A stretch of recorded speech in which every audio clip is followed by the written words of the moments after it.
Hi everyone and welcome to A Few Minutes with RM.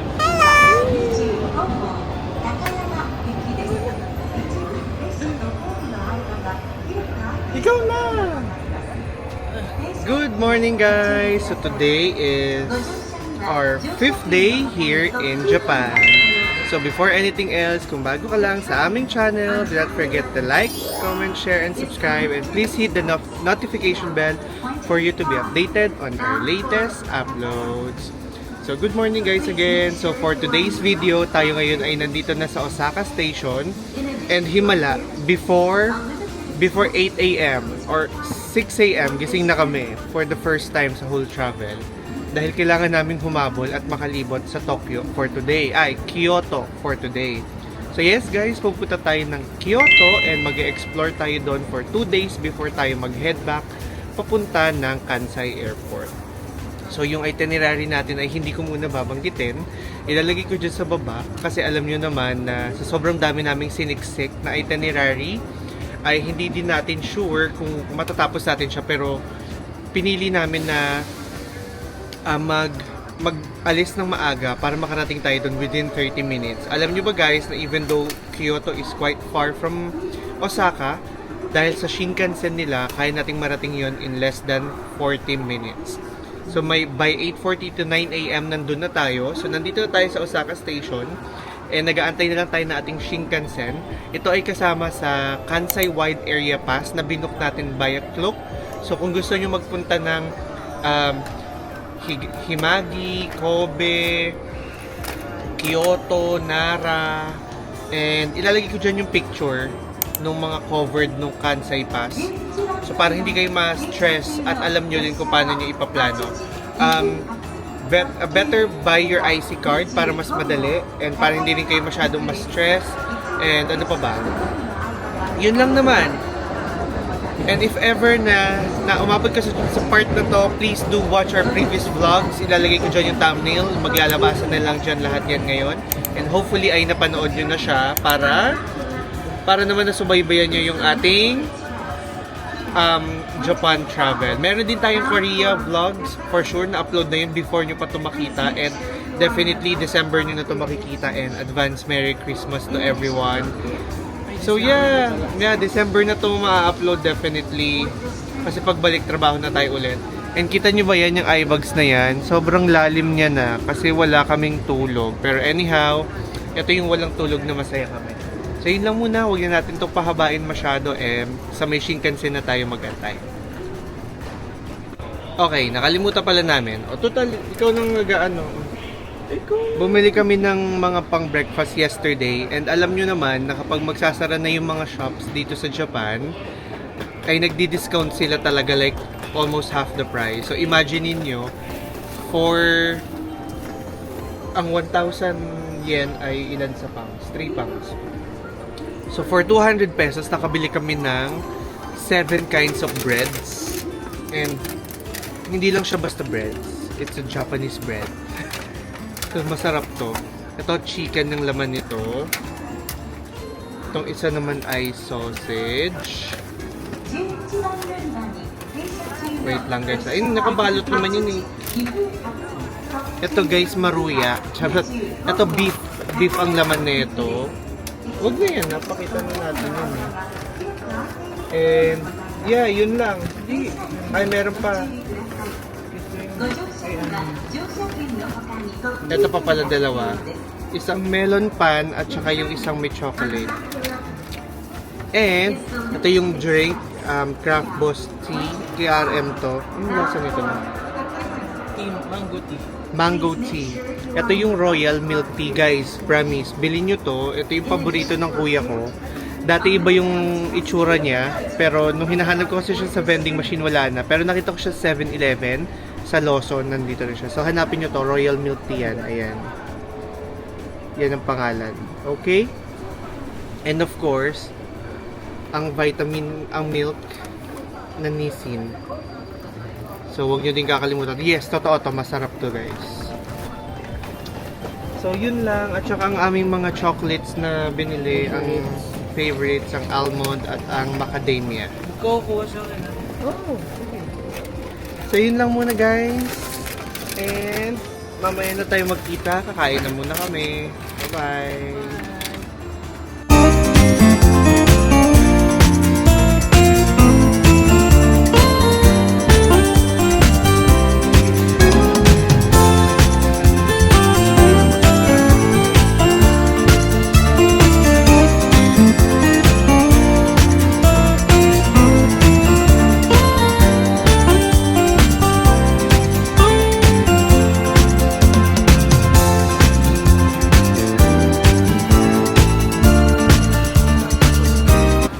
Tikman natin to.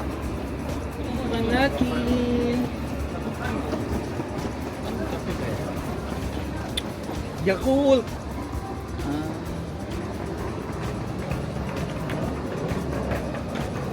Wala kaming straw guys, tinapon ni RM. May ebidensya ka.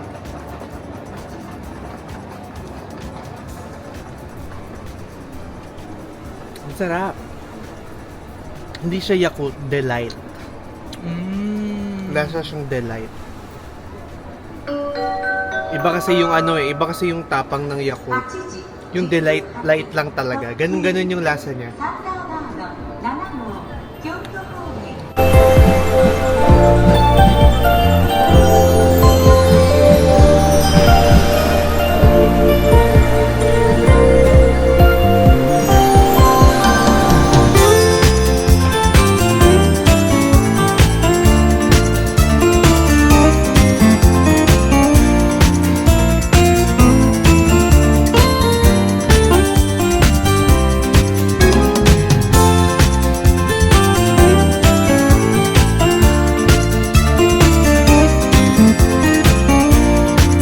Welcome to Kyoto!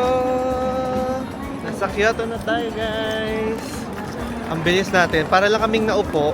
And then, after that, we are arriving at Kyoto Station. So, ganun siya kabilis. So, punta muna tayo ng hotel. Magbababa tayo ng gamit. Then, start na agad tayo ng tour. Kailangan natin magmadali. Pakita ko lang sa inyo yung itsura ng station.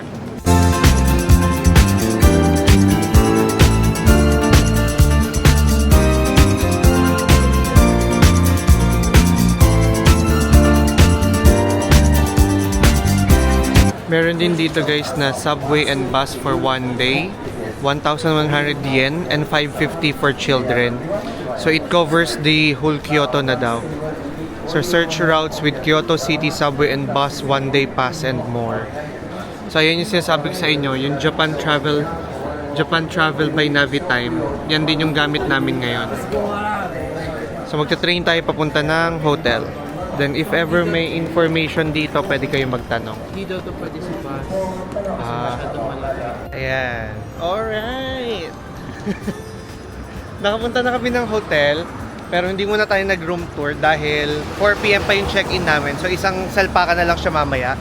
So for now, ay nag-Uber pala kami kasi guys, hindi pala allowed sa bus yung sobrang laking maleta like yung large size. So if you have large size na baggage, wag na kayong pumunta. Saan?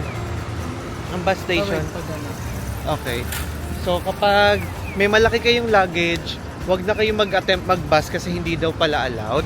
So nag-Uber na kami, ano lang naman siya, 280 pesos. Kung dalawa kayo dalawa na yon. Papunta lang sa hotel namin. Malapit lang naman, pero since mabigat yung dala namin, nag-Uber na kami. And then, ngayon ay papunta na tayo ng Ninenzaka. Isa yun sa mga spots. Doon ako magdi-discuss kung ano yun. Pero magbabas muna tayo. Use your IC card. Or kung yung sinabi ko sa inyo kanina, yung yung bus na 1-1 per day. So, malaking tulong yun para makapaglibot kayo. So, hanap lang tayo ng bus station. And then, Google Maps lang din naman yung gamit namin para mabilis.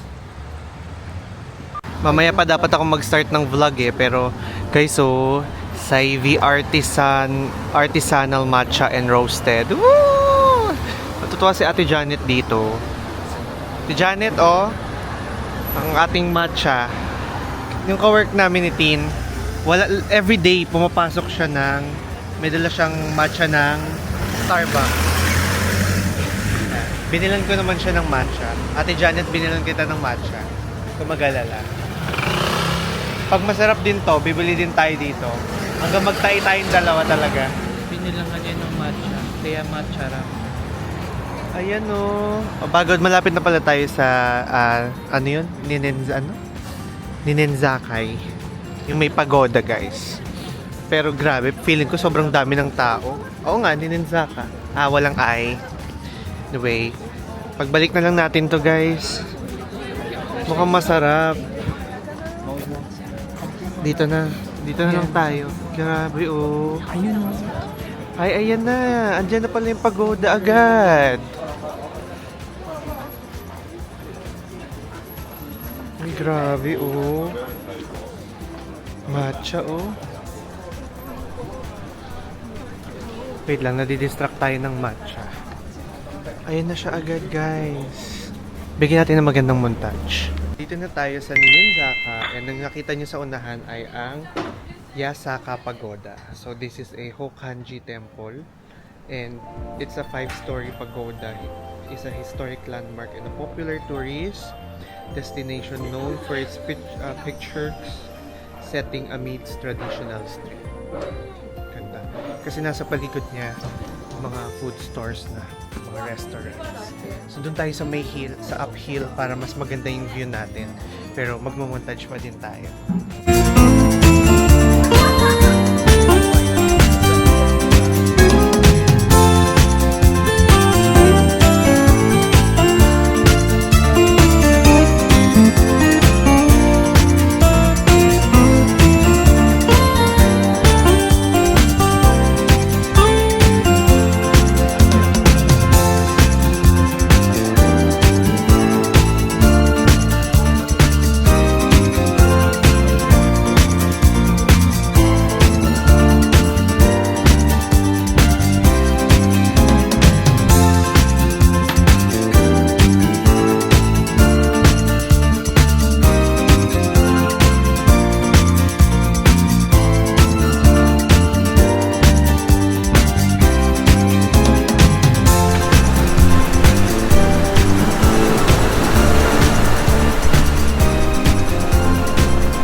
Nakalimutan ko na naman, guys, nagpa-vlog nga pala ako. Nakafocus na naman ako sa picture.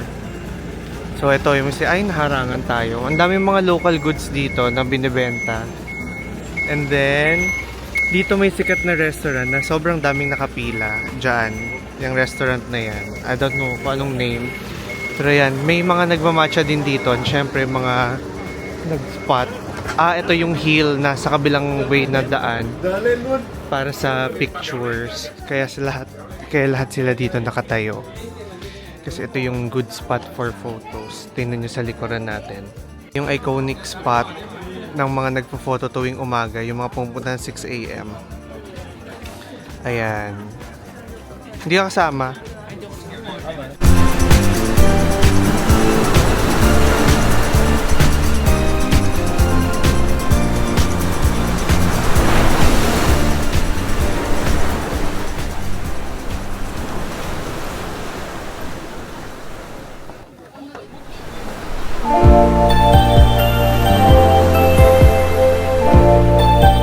Matcha tayo. Roasted green matcha. Grabe. Uji. May gusto mo tiramisu? Ikaw? Sige, ako ano. Wait lang, guys.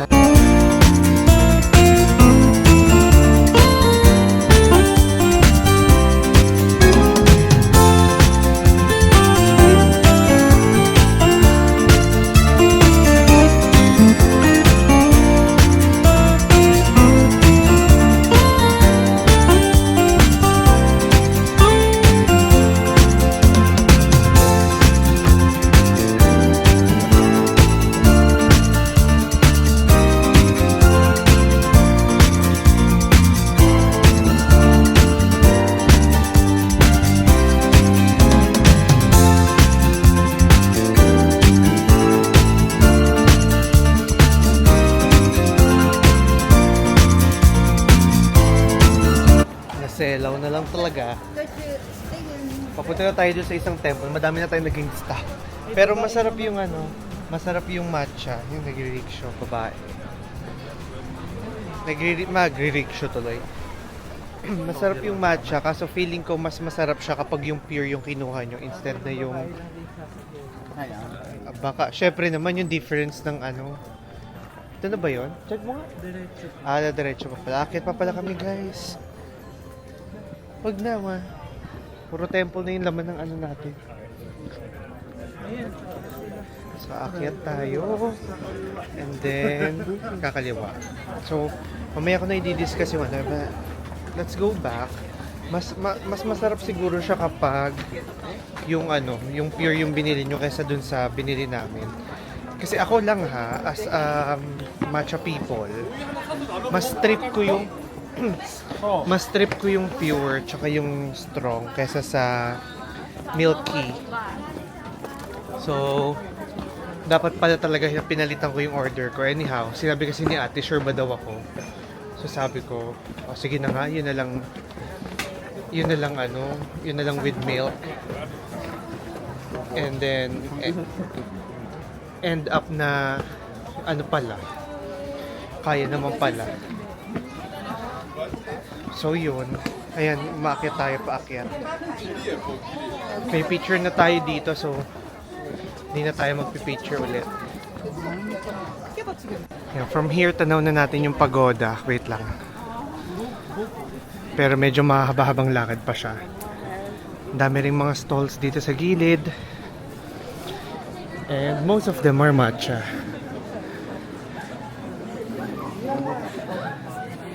So ikaw na lang mamimili kung anong matcha yung bibilhin mo.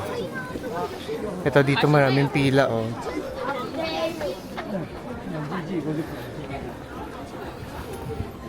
Lahat sila nakamatcha ka ice cream.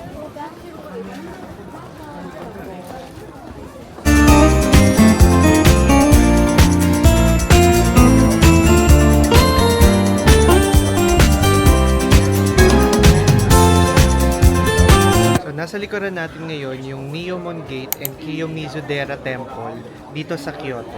So ito yung entrance ng historical site in Kyoto na may 1,200 years of history already. So this is known as the Red Gate. Of course, alam niyo naman bakit. And then, the temple is famous for its main hall known as the Kiyomizu Stage and the 3-story pagoda. It is also a UNESCO World Heritage Site and a popular spot for viewing cherry blossoms.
I think we've covered enough nung pinaka-temple and nandito na tayo sa pinaka-tuktok. So next naman natin na pupuntahan yung ano yun? Yung Inari Shrine. So medyo malayo yung 40 minutes yun na bus. So we'll be back pag nandun na tayo. Okay? Maganda dito, puntahan nyo siya. Hindi na namin pinasok kasi pumasok na kami dun sa isang temple and nakita naman na namin yung view na gusto naming makita para dito. So, I think goods na kami doon. Pero kung gusto nyo, pasokin nyo siya.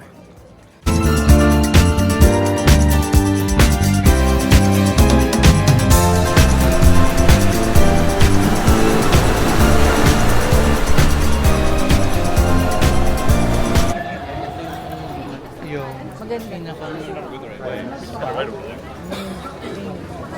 Dito na tayo, tatawid tayo ngayon sa... Saan to? Sa PNR. Tawid na sa PNR! Oh. Ay! May dadaan. Tabi. Naabutan tayo. Ayan o, nagsasara. Ah, may dadaan pala. Ayun na yung Kayhan. Dadaan pala siya.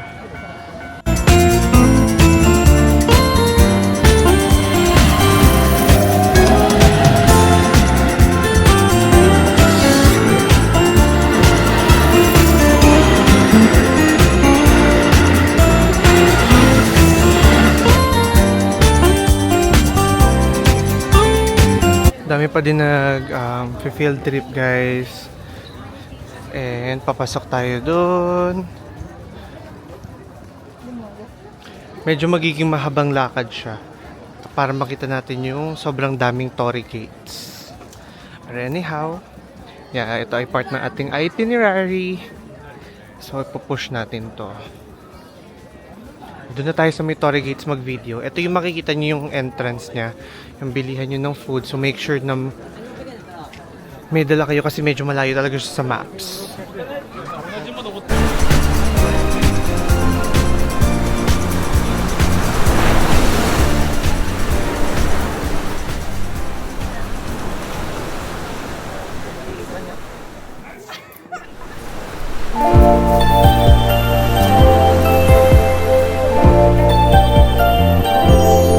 Natin siya sinundan. Sa bagay, nasa Torii Gates na tayo.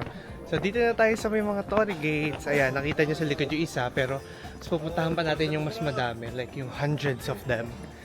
Ang technique daw dito ay sa dulo tayo magkuha. Maglakad tayo hanggang dulo para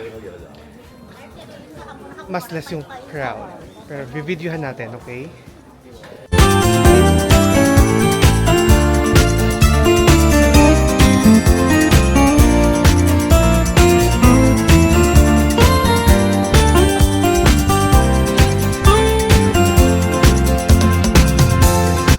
Silipin niyo yung mga Torii Gates, guys. Lahat yan, no? May mga nakasulat sa likod. Ang galing, para tayo nasa tunnel. Pero sobrang daming tao. So, goal natin dumulo para mas marami tayong chance makuha ng less tao.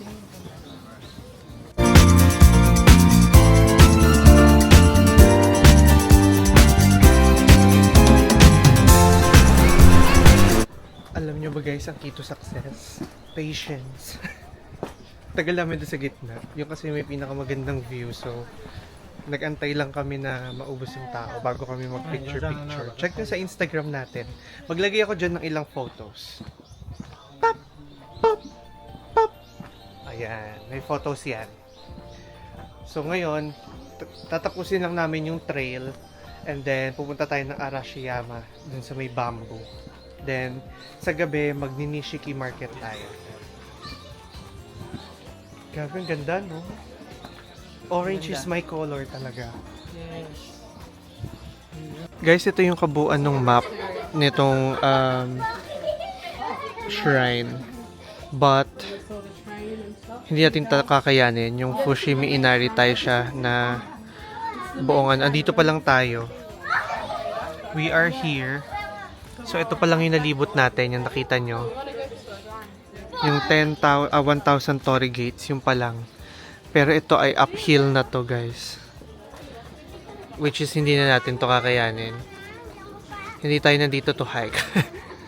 So, may mga magandang shots naman na tayo, and I think that's what most people want. Makakulang na magandang shot, and the 1,000 gate itself is good para makover nyo yung spot na yan. Dito kami nag-picture banda. Kasi dito yung maganda yung liwanag. By this time ha, mga 2:30 PM dito.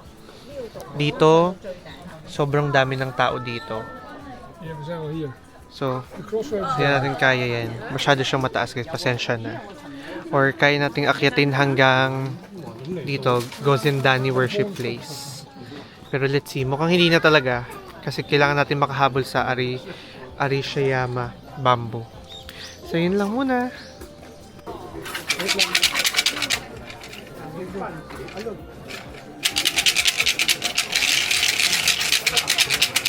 Ano?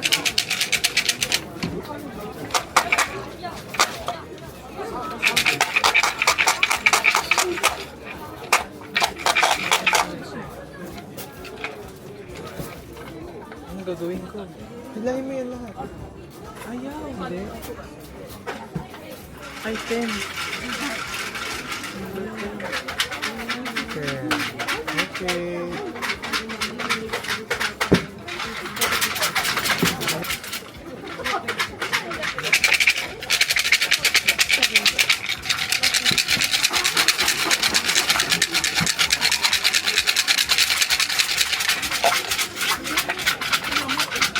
Two. Wait, di ko kita. Two, guys. Finally, nakapag-omikuji na rin tong isa. And hindi na ikaw yung kukuha nito, ibibigay mo na sa kanila. So, naka-receive ako ng Good Fortune. Si RM din, Good Fortune. Pero may mga warnings. So, hindi na namin i-discuss further kasi that's quite personal. Pero yeah, it's a Good Fortune. So, pwede natin tong iuwi. And isasama ko siya dun sa collection natin nung mga Tai Chi na inuwi natin from our last 2018 trip sa Japan. So yeah, ikaw, bumili ka din ng Tai Chi mo. Oo, bumili ka ng sayo.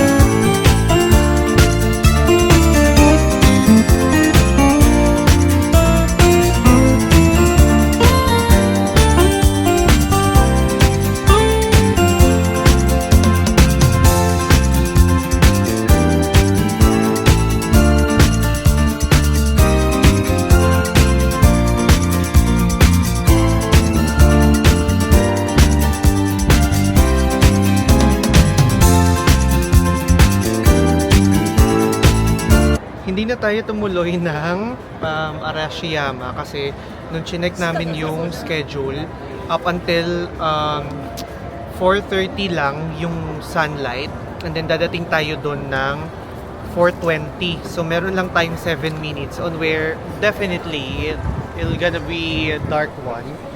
So sabi namin wag na tayong tumuloy and yeah, next time na lang yung sa Arashiyama Bamboo Forest. But definitely we will come back here and tour the Kyoto properly. Talagang sinight trip lang namin to kasi gusto namin mag Amano Hashidate bukas. On where na-sort na din natin yung ticket. Medyo mahirap yung process kasi kapag dun ka sa may vending machine nagbili ng or nag-redeem ng ticket. So better pumunta kayo ng information center. Andun lang yun sa gilid, sa taas. Sa tabi lang mismo ng JR machines. Mas madali. Nabook na namin yung mula bukas, Amano Hashidate, papunta dito. Mula dito, papuntang Amano Hashidate. Then, pabalik, papunta dito, and then, padiretso ng airport. Kasi, natatakot kami na magstay pa sa Namba. Kinancel namin yung ticket dahil 5 AM yung first train, and then, ang flight namin 7. So, alam nyo naman, maligaw-ligaw pa kami, baka hindi pa kami umabot ng flight. So, nag-decide kami na hindi na. Dumaretso na kami dito sa airport at doon na lang kami matulog. So, now we will maximize yung time natin dito sa Kyoto, sa Central. Mamaya mag-Nishiki Market tayo. And then, meron tayo ngayon dito yung illuminated lights na stairs. Antayin lang natin. Pero mas maganda daw siya ng gabi. So, we'll see. And then, yung Kyoto Tower and then yung temple sa likod. Then, babalik na tayo for our room tour. Hindi ko alam kung first part ba to or second part. Pero panoorin nyo, ayan na yung sa stairs.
Alam nyo ba na ang Kyoto Tower ay nasa likuran lang ng, or nasa harapan lang mismo ng Kyoto Station. Ayan ang Kyoto Station, guys.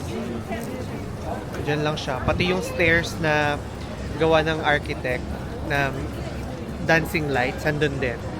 So, nasa center lang tayo. So, ito ay literal na free day na namin. Wala na kami masyadong gagawin. We've covered most of the stuff na gusto namin puntahan. But yung Arashiyama lang talaga yung hindi natin napuntahan dahil wala na talagang time. Anyway, masaya naman kami. And babalik na lang tayo for that. Specifically for that. Ganun na lang yung mangyayari sa atin next time. For now, punta muna kami tawid na lang tayo sa baba. Tawid na lang tayo for may Pinoy na dumaan na natuwa ko sa kanya kasi tinitiyan sila ko yan tumingin sa atin. Kasi salita ako, so punta na lang muna tayo ng ano yun? Nakalimutan ko eh. Basta yung temple? Yodobashi, yung sa camera. Kasi titingnan namin kung makakabili kami ng flash. Then, punta tayo yung temple, then check-in tayo sa hotel.